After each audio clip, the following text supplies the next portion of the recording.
Welcome one, welcome all to the Politics of Cinema, the show where, you guessed it, cinema and politics go hand in hand. I'm Aaron Spears.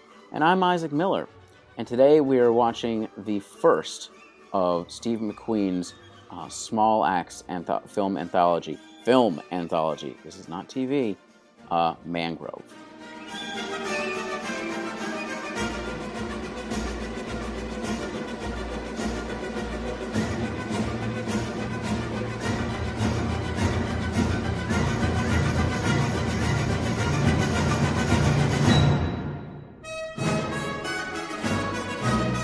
Yeah, we're focusing in kind of an on-screen current cinema, which we have not covered recently. Is there maybe a reason why we're not watching current cinema right now, Isaac?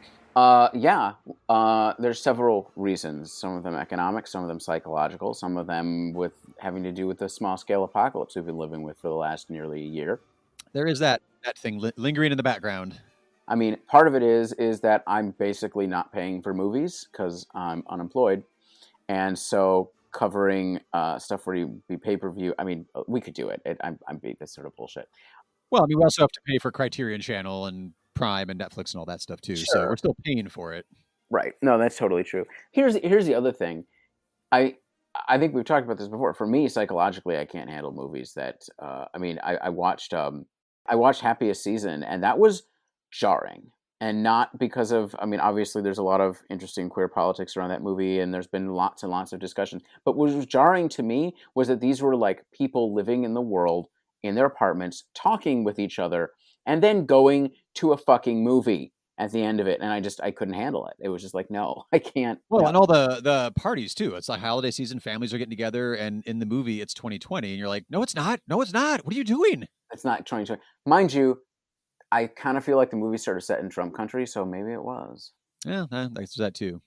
But yeah, no, it's interesting because there's a few that I have rented that I've been like, oh, this would have been great to see on the big screen. And honestly, all the small X films that I've seen, we're only discussing Mangrove right here. Like, I want to see Mangrove on the big screen. Yes.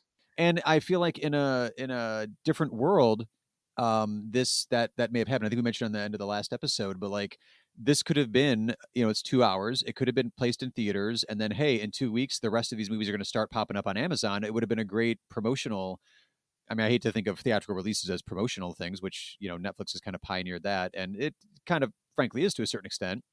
Go see The Irishman on the big screen. And then 2 weeks later, you can watch it starting on Netflix. But that could have been something that maybe Amazon even paired up with or partnered up with art house theaters in a different alternative timeline of 2020 and put all of these out week to week, or I had a one night only screenings. If you wanted to see Lovers Rock on the big screen, oh God, I would want to do that so bad. Come see it. So this is just making me sad.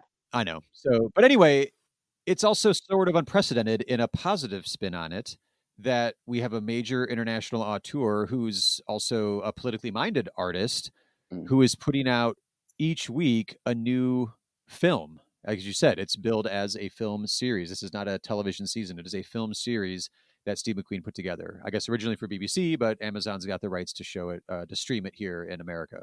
I mean, part of it is this is, I think, an incredibly ambitious project. And I've only seen Mangrove and Lovers Rock, which are both like masterpiece level movies, right? Like, and I like Steve McQueen. I haven't seen all he's done, but I've seen most of it. I think he's very good. But this is, whoa. I think for me, part of the reason to do these is that the reason we're doing this podcast is political cinema, and Mangrove is top-notch political cinema. And as we're going to talk about, I think not just in terms of like showing political things, but showing political strategies. Yes. In a way that I find believable. So if anybody is not aware of the ins and outs of this one, again, it is streaming on Prime. It's a series of 5 films that he's putting out week to week, which is why I kind of referenced it as a serial before, because it's coming out, week by week. So you have time to digest it. You have time to think about it as you're going along. If you're watching it in real time, actually, by the time this comes out, they're all available. But I would encourage people, even if they're all available, don't just binge the whole thing. Like, watch one, give it some time, do some research.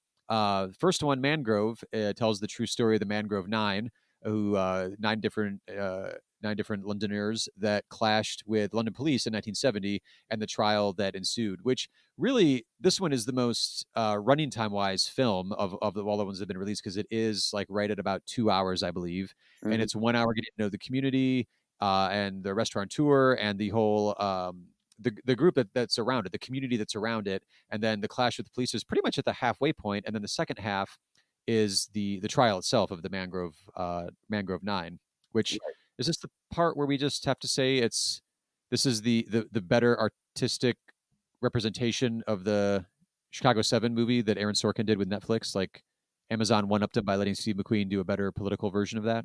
Are we just going to be mean to Aaron Sorkin? Because I'm fine with that. I'm fine with that too. I haven't actually seen it, but I'm just, felt like picking on him for a minute. Throw a couple stones towards Aaron Sorkin. Why not? Yeah. Well, I mean, we shouldn't be doing that with movies we haven't watched, but also there's a reason.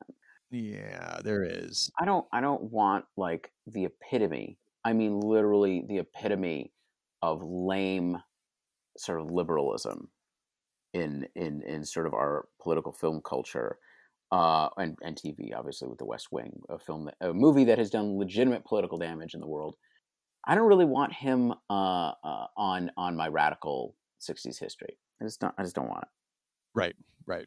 I mean, I'll go back and watch it at some point just because I enjoy a good hate watch every now and then. But anyway, let's focus on a great piece of art for this point, Mangrove. So, I mean, I think we're setting the stage. I have to admit I haven't done as much background on this as I should have.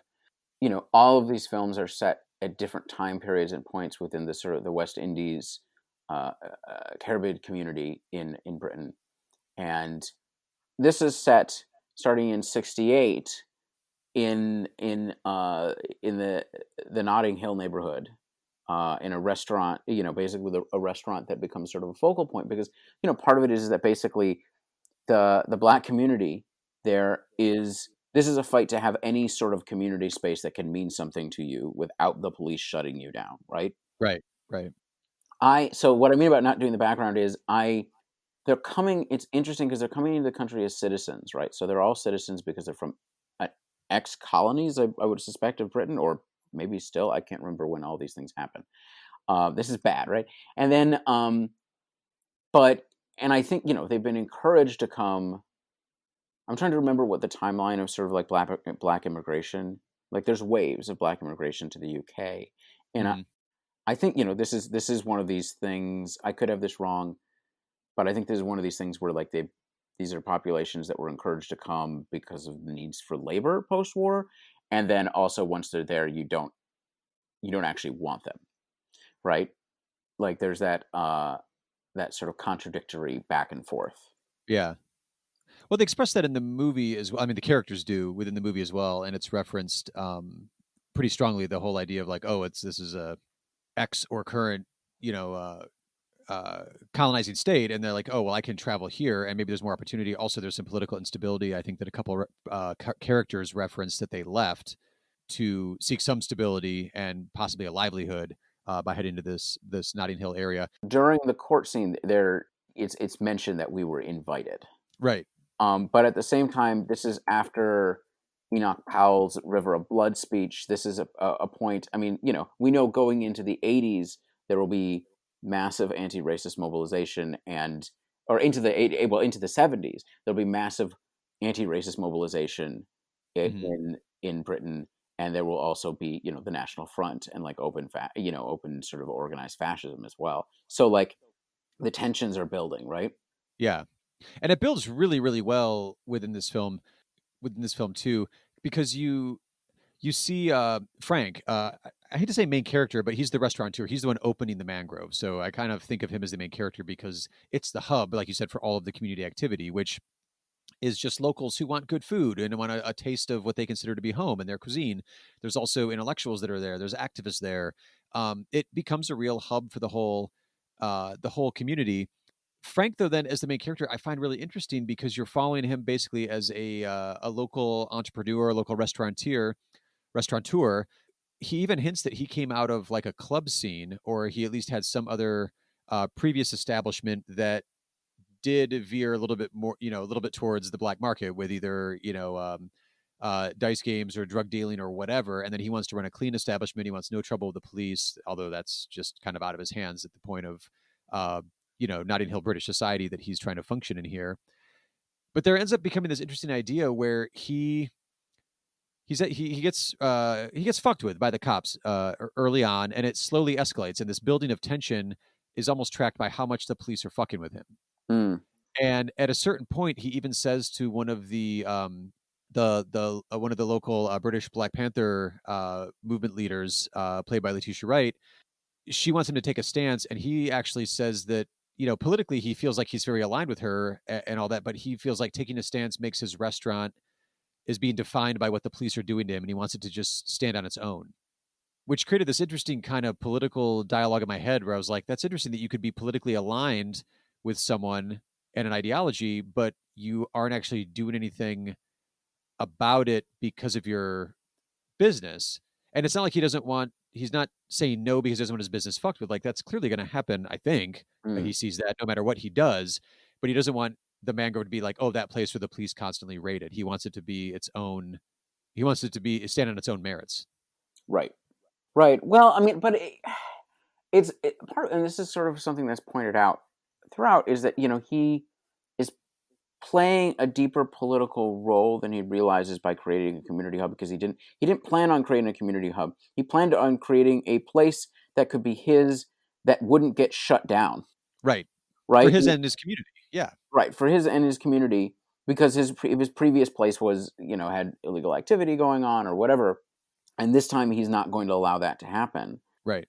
Well, actually, let me interrupt you right there real quick because I wanted to ask you about this.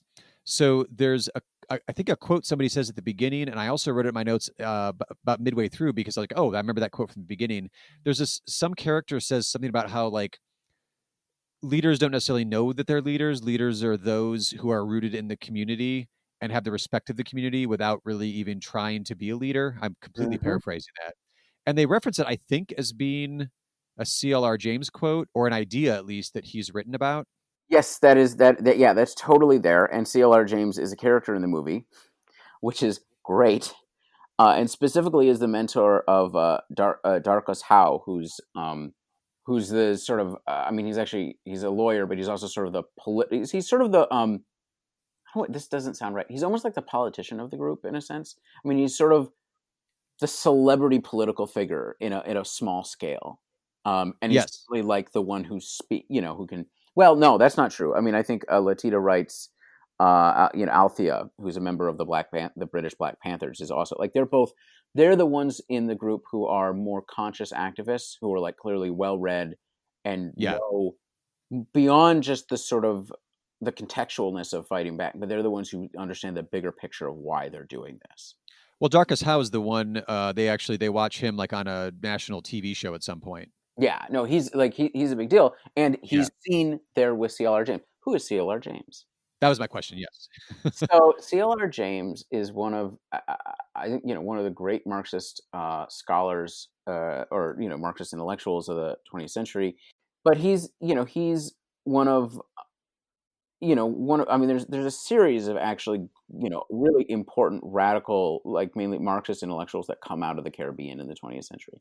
He's maybe the best known and most important. He's best known for writing a book, a history of the Haitian Revolution called Black Jacobins, which is incredibly important and famous. I think, but he actually wrote massive amounts on everything from like Marxist dialectics to like the politics of cricket. And so, you don't just read Black Jacobins; you should read a lot of other things. He came out of the broadly Trotskyist tradition, which means he would have been against the Soviet Union. But he's also just a very important figure in sort of anti-colonial or an inspiration for sort of younger Black radicals, let's say in the 60s to a certain degree. I think there's a lot of complicated politics there, but he's a really really significant figure, and he's in this movie as an older man encouraging more political activity. And Black Jacobins comes up, and yes, that is, I think, what Darkus is doing is applying his theory of change, right? Yeah. Via the Frank character to a certain extent too. Like Frank character's like the theory in action. Right. And Yeah. and part of it is he's encouraging Frank to be more political. Yeah, He's the one who encourages Frank to lead off. He knows he's not that Frank is the community leader to lead a demonstration. If Frank calls for a demonstration in defense of the mangrove, it's going to happen. it's going to happen. Yeah, Right. It's so yeah, no, this is what I mean about this is like an explicitly political movie in which political strategy and thought is interwoven in a way that is not ham-fisted. exactly. Which is why I think that's a great example to illustrate the complexity of the narratives that McQueen is weaving here, but also the maturity of it Right. as well. I heard the name C.L.R. James a couple times in the movie. At one point, the Darkest character is reading Black Jacobins, and they talk about it by name a few times, and a little bit of the theories there. A couple times, it's mentioned that idea of leaders who are rooted in their community, who don't necessarily even know that they're leaders. All that stuff is there, but it's not beating you over the head. It's there if you're paying attention, you notice it, Right. and you have a character like C.L.R. James is a character in the plot of the story and a character in the story. There's no character that's on the side giving exposition to the audience. It's up to you to look it up and figure out who that is or not, I guess. Right. You know what I mean? No, there's no character on the side like, oh, did you know C.L.R. James? He's a like they're not giving you the exposition. It's just here's the guy, here's the story. If you know about this, you're going to be like, holy shit, this is really interesting. And if you don't, you're going to have to look it up because you don't know who it is. I wonder how much a British audience is going to know this. Probably not. I have no idea. I feel like it's a mark of an artist who respects the audience to like, if you don't understand what's going on here, do some research. And if you don't, that's on you. I'm Right. putting it all here. So, so they, part of it, the first half is, lovingly showing this community and the beginning of harassment and the sort Mm-hmm. of constant, I mean, I think just the way this is a movie that's, you know, set in of one neighborhood, and so you just get this sort of sense of siege from the police, right? There's this sort of this constant iron glove sort of like Yeah. just disrupting daily life, making it impossible. Perfect way to describe it. One of there's a few scenes I wanted to point out as we have this discussion about it that filmmaking wise, I was like, oh, I'm in the hands of an artist who knows what they're doing.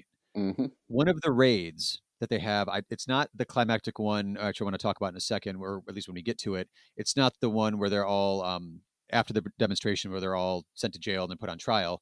But there's an early-ish on raid where there isn't like a there's not a bit of like orchestral music. There's no real musical cue playing right now, but it ends in the kitchen, the camera basically at floor level, and a colander has been knocked over in this raid. And it just sort of rocks back and forth on screen. And he holds this shot for like a good like 10, 15 seconds to just there's no music going, just this colander kind of just slowly rocking there. And it was amazing to me because it gives the audience time to process what they've just seen and Mm, feel the disruption to the community that's right. just happened. And it replaces a score telling you how to feel. It gives you a moment to just sit there in that disrupted space. Because what have we seen in the kitchen so far? It's been a community space where you've seen people like having fun, joking, cooking food, talking about recipes. Like it's been a very joyous space. And now it's just been invaded. It's been invaded by the police. And the disruption is like, some of the tools they were just using, just like that colander rocking on the floor. I don't know. That scene just really grabbed me where I was like, I felt it in a way that like a rising orchestral musical cue is just gonna be like, oh, okay, yeah, I get it's dramatic. Like you felt it. I think. Yeah. Yeah, no, I actually remember the scene that you're talking about. No, I mean that's one of a lot of different things where you can just tell him, it's really good. Yeah, it's using the quiet moments very effectively. I mean, we're seeing like the raid and the disruption and the siege. We're seeing sort of like the political activity that's going on in the neighborhood to a certain degree. And the other thing is we're getting a sense of, so one of the dangers in this is it focuses in on one of the cops being sort of, they're really dealing with one department in this case because it's just one neighborhood. And there's Hmm. one sort of lower level officer, but senior officer Pulley, who is leading off the charge against sort of just disrupting the black community and destroying the mangrove. And there's a danger there that inadvertently you could have turned this into a Bad Apples movie. But, in which, Oh, I didn't even think about that. You're right. but part of what it is that every interaction with the court system, everything interaction with the system, you can see the complicitness of everything, right? And Yeah. they're throwing the book at, and you feel like this is this overwhelming system that there is no recourse within the justice system whatsoever, which I think I would think for when we talk about the second half of the movie, I want to talk about the political strategy going on here and what's interesting about what's being shown. Because repeatedly, it just seems like there's nothing you can do within the court system. And this movie is not making an argument that the system works. They're saying the system is laughable. Um, Yes, and laugh at it a few times too, I believe. and literally laugh at it, and that Yeah, that it is brutal and cruel, and the sort of the intransigence of it, and just sort of it, it feels like he does such a good job of showing it as a unified, seemingly in the first half unified system, uh consensus around just disrupting them. yeah, yeah. Well, Uh, because it is, it's a unifying external force that's fucking with them almost on a daily basis, right, and has the weight of the state and the legal system behind them. And like you said, what recourse would you possibly feel like you have, other than to get organized? right. Which is eventually what Frank ends up, I mean, having to do. But again, it's also it's there in him. It just, he had to realize that it has to come out, which I think really only comes about with the main, like, they actually do hold a demonstration, and then they march to the precinct headquarters, and then police riot breaks out and grabs 9 of them. It's the 9 Mangrove of them. 9. Yeah, yeah. Let's jump into the second half. Was there anything else from? I mean, I kind of have it. I do have it as like two halves in my head, even though it's one full experience. But there's this energy once, and I hate to say it because, like, they're the characters you don't want to see arrested, but there's an energy once they're arrested that kicks in the whole court system, and then you got to get an exploration of the British court system at this particular time period with these particular defendants. And like, I never looked at the clock once as it's going along. The filmmaking's got a very brisk pace, and I think also because I was really feeling the interruption to the community by having this police raid on the restaurant and also arresting 9 people. Yeah. So, what do you have on the court scenes itself? I know you were kind of talking about a little bit divisions there. Was that the idea that a few of the defendants are representing themselves, and there is like kind of a break of a unified front there, Well, seemingly? no. So I don't think that's at all. I meant within the court system itself. Because so part of what that is that they have now been repeatedly gotten out of charges. It's a year later, I think. I There's a think something like that. Yeah, it's a bit. But like part of what it is you have at the second half you have the introduction of all of them have different lawyers, but you have the introduction of one of them has an actual movement lawyer, right? Like this guy is Right, right, right. clearly a radical, and his he lays out his strategy is be disruptive, make this political. You're not going to get through. Here's the thing: is the court system is a trap. If you act nice, they will just lead you off into a mire, and you'll never make it out. Right? Yeah, you can't play ball with, in their game. Bring your own game to I lost the sports metaphor there, sorry. Well, and part of it is throughout the whole thing. Part of what they're trying to do is they're being basic. The police are being openly racist. The court system Mhm. is clearly openly racist. But here's the thing: this is a seemingly seamless, almost authoritarian court system. But this is technically a liberal. I think what's going on here is that technically this is a liberal democracy, which means there's assumptions, for instance, of colorblindness, and there's assumptions of rule of law that you have to, which are bullshit, but you can use as a cudgel. And so that's part of what they're trying to do is exercise the judges. This is all about race, and the judge and the prosecutor and the cops are trying to act like this is not about race, because He that even specifically says that to the jury at some point, doesn't the judge? he repeatedly says it, right? And he Yeah, yeah. loses that battle because what they're trying to do is be disruptive and make this as political as possible. The court system is trying to make this a bureaucratic, depoliticized thing, even though Right. it's deeply political. And in that realm, you know, the police are of high standing. This will be over. If you politicize it by being disruptive and being outrageous and making things as political as possible, and in this case, having your two most articulate and political people represent themselves, Themselves, yeah, yeah. you can push the court case into a different realm, which is causes the prosecutor and the judge and everybody to lose control of the narrative because that's what you're struggling over, right? I was gonna say it because it gives them the control of the narrative, the defendants. I mean, as best they can within that system. Yeah, like it shifts the power of who's controlling Right. where the courtroom goes at that point. So this is what I mean about political strategy, because like part of what this is a movie about is finding the cracks in a system and levering them up, which is a lot of times what activists are doing. A lot of times what movements are doing is finding those little, the little handholds that you can get, that you can create a bigger gap through. Because it's not that you're using the pretensions of the court system, not what the court system is actually. Right. Which honestly, a lot of what you just described there too is in the actual story of Abby Hoffman in the Chicago trial. That anyway, we're not talking about Aaron Sorkin and his movie right now. But this is done. That's what we're saying. I think this is done to a much greater effect. It's done to incredible effect, and I think Yeah. I love political movies about actual movement stuff that looks like an actual strategy. And part of it is we have several moments, for instance, this is not done seamlessly, right? The defendants, especially, including Frank, nobody wants to go to jail for 10 years. Like they're Right. cracking up, they're barely holding together. And it takes specifically Darkus and Althea, who are the most politically, and the lawyer whose name I can't remember, the white lawyer, but basically who are all sort of, you know, theoretically, they're like political people, like in a more holistic way, to push and explain. Not that the other ones aren't taking part in it. Well, I mean, there are other ones that I take that back. It just depends. Like, so for instance, Frank nearly breaks. There's others of them that nearly break at various points. The other Yeah. lawyers don't understand the strategy and are trying to, for instance, at one point, try to get Frank to plead guilty, right? Because they're all technically being tried separately, even though they're all together.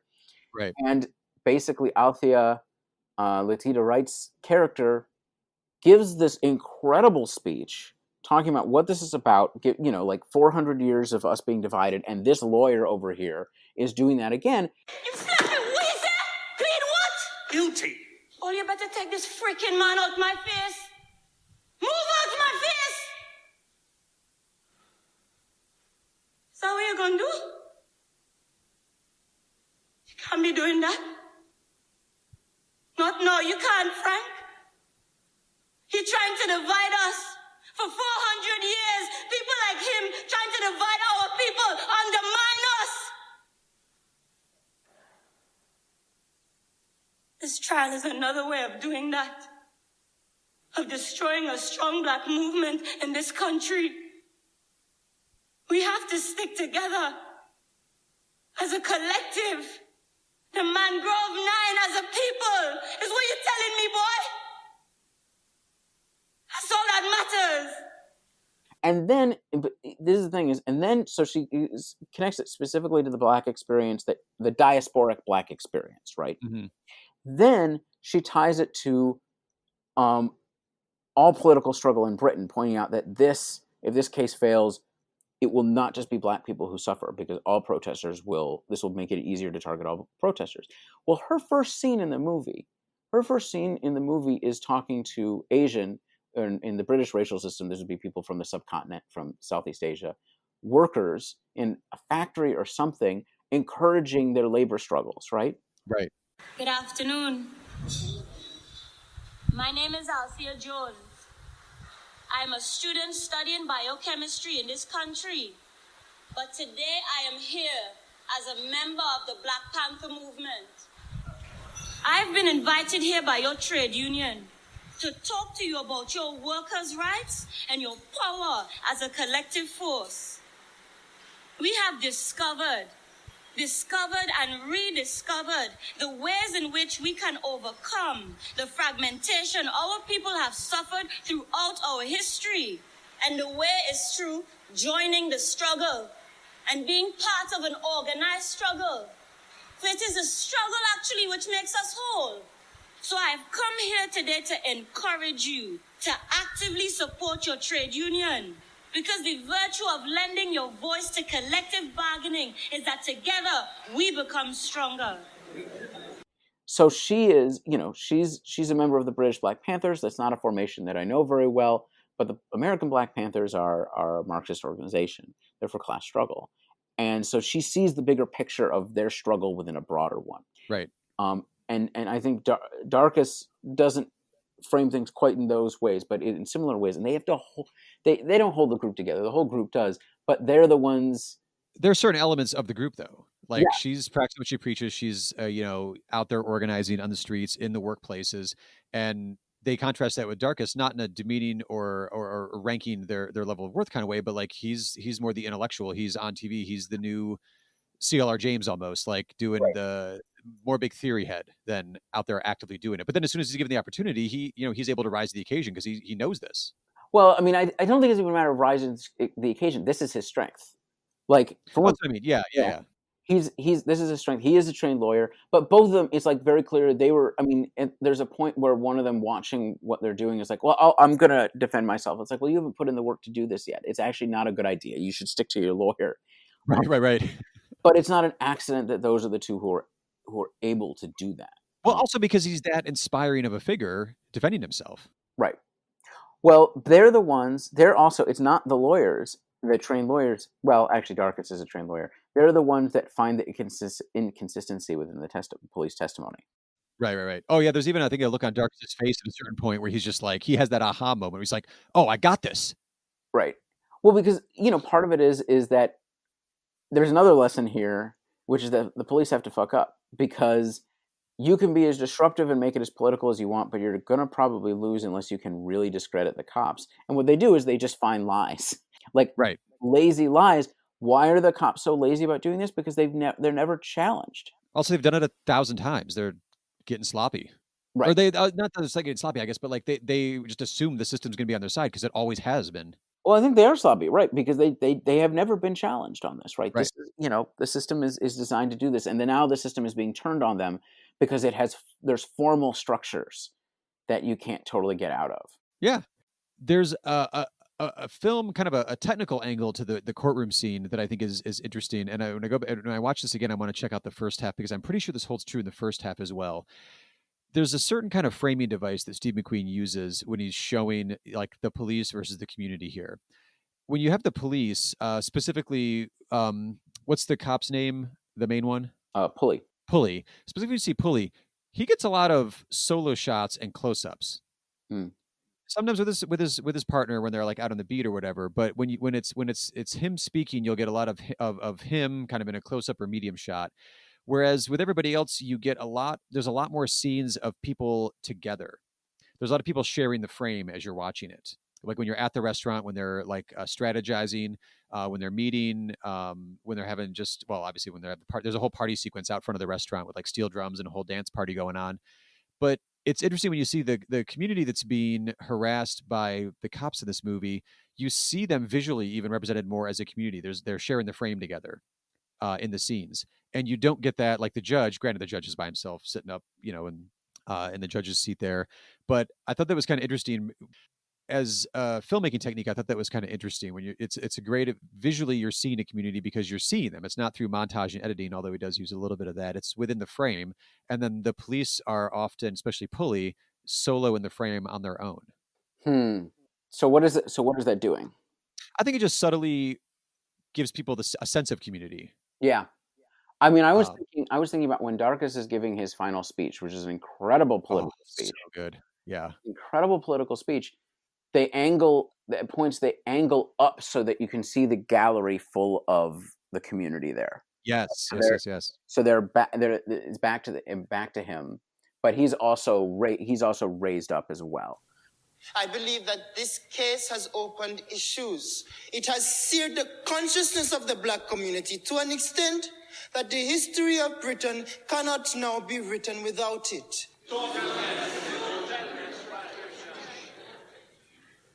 I want to make myself abundantly clear.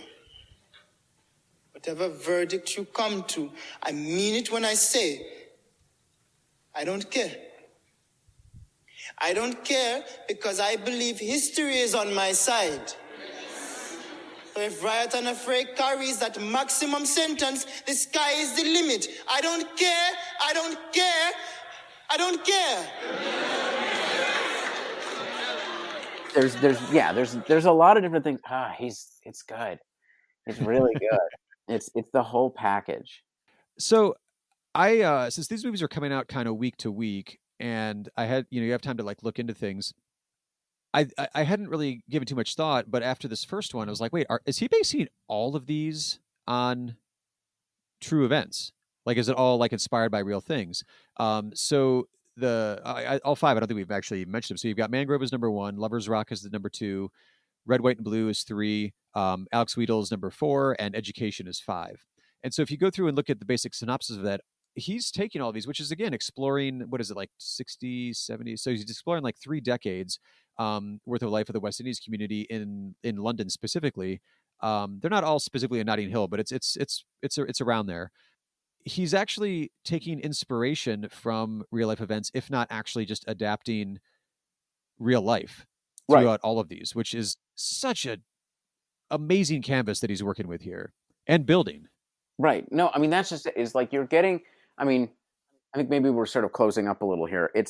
I think with this whole series, you're getting sort of a panorama of life, right? Yeah. And from multiple different angles. I mean, I don't know enough about sort of the sociology of the communities or these histories. I mean, this movie is predominantly with people from Trinidad, a community mainly from Trinidad. I feel like Yeah. Lovers Rock might be more. Is it more Jamaican? It's more Jamaican, yeah. Yeah. So and there's going to be differences that people in Britain are going to pick up on that we're not going to pick up on. Right. Oh, actually, public service announcement, real quick. I mean, I'm used to doing it anyway because I do it with any movie I watch, but make sure you have subtitles turned on. Yeah, yeah. It helps me. Also, I usually do it just because I'm terrible with character names, and when I see it pop up throughout a whole movie or TV episode, it sticks in my head a bit easier. But it's especially key here because it is very thick, authentic accents that my ear, at least, would not pick up on the details of the speech, or just see like the rhythm of it too. It's fascinating. Also, I cannot recommend plugging in some good headphones because the music and the sound mix on this, again, if you were sitting in a theater, it would be wrapping around you. It's Right. amazing. Oh yeah, right. Like there's already like you can listen to the soundtrack and you should. Yeah, and I have several different playlist versions of the soundtrack too. It's really amazing. And it's down to everything. Like, again, like just little details to keep an eye out for. If you haven't watched this yet, what are you waiting for? You mentioned Powell and the Rivers of Blood speech. That's a bit of street art or graffiti. It's not great graffiti, but it still counts. Mhm. Somebody's trying. It's there at the beginning. Again, he doesn't tell you like, oh, here's what this means. But I wrote down like, well, this is referenced a couple times. It must be important. I'll write it down. I'm going to take a look at this. Right. Somebody mentions at a certain point the artwork at the Mangrove, and there's one piece of artwork that just says like know your oppressor, and then there's just different. I was like, oh, I need to pause this and see what these different portraits are and what the art is that Frank has hanging up at his restaurant and what that says about the community and maybe his thoughts and his leanings and whatever. But again, like it's not overt. There's no like, oh, look at that painting over there by so and so, and what it stands for. It's just it's there if you care to look and take it in. Right. Yeah. No. Well, this calls me back almost a year. No, over just about a year now to our first episode on Children. Children of Men, where we would spend a bunch of time talking about all the little context cues of graffiti. Oh yeah, in the refugee camp. Yeah, all the little Yeah. details that give you a sense of the world that you're living in. And this is a movie that's been done with that level of care. Yeah, effective world building. Yeah. Well, if Yeah. you haven't seen it, you should, and watch the rest of them too. I need to catch up on all of them.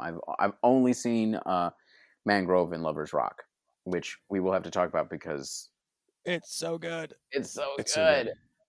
I kind of have a fefeeling we're gonna have to figure out what we're doing with our best films of 2020 episode. But for me, Lovers Rock is one of the singular film experiences I had in 2020. I mean, to be totally honest, I've probably only watched like 11 movies that were from this year.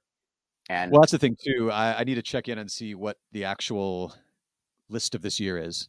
yeah, like what's everybody? I don't even know what everybody's talking about. I mean, I think at this point, like my only real competition would be these and like Emma, and that would be about it. Yeah. So, well, we'll have to figure that one out. So, yeah, we're starting off with why aren't we watching movies of 2020, and we're ending with oh shit, I guess we do have to watch some movies of 2020 because I mean I do like knowing I do like getting a flavor of what the cinematic year is, and we're fucking locked down, not going anywhere. I may as well watch some movies. Although I feel like we may end up just self-traumatizing by watching too many 2020 movies I'm since we. I'm I'm not. Look, I mean, look, we're talking like we're gonna like do an end of the year. I'm not doing that until I can go outside. Sorry, like I can't. I'm not. Yeah, I'm not gonna go through.